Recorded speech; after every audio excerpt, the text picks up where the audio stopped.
Hey guys, Councillor Lisa Robinson here. Let's start with a fact Canadians deserve to know right out of the gate. Canada's health minister is not medically trained. She's not a physician, she's not an epidemiologist, she's not a public health scientist. Her academic background is in social and organizational psychology. That's the study of human behavior, group dynamics, compliance, authority, and institutional messaging. Now you're asking yourself, why does this matter? Well, because last week, the same health minister told Canadians we can no longer trust the United States as a reliable partner on health information, including vaccines. Not because of new medical evidence emerged, not because the science suddenly changed, but because the politics did. So ask yourself why. Why would a health minister trained not in medicine, but in behavioral influence move to shut down comparison, debate, and questioning between countries? Why is the response not, let's examine the evidence together, but instead, don't listen to them? That's not medicine. That's political messaging. Here's what people need to understand. When skepticism is framed as harmful, when questions are treated as threats, when debate is discouraged instead of welcomed, the goal is no longer health. The goal becomes compliance. And that's the end game.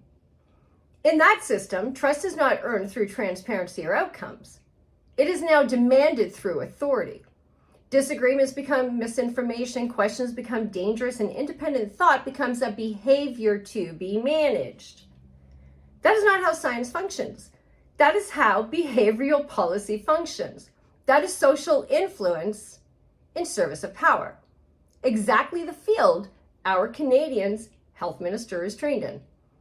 And notice how this pattern doesn't stop at health.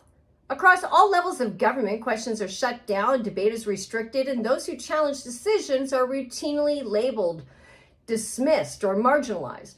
And in some cases, people aren't just called names like me, they're financially punished, professionally isolated, or made examples of, incrementally, through process.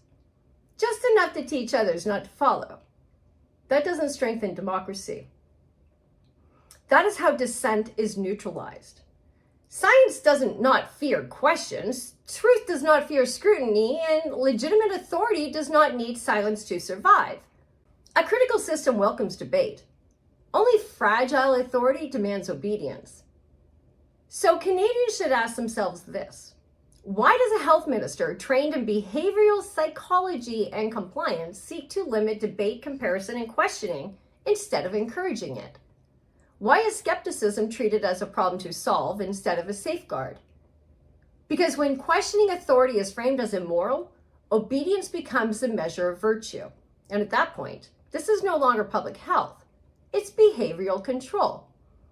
Canadians deserve better than programmable messaging. They deserve evidence, they deserve debate, and they deserve a government that does not fear being questioned. I am Councillor Lisa Robinson, the People's Councillor, and I will never whisper the truth to protect a lie.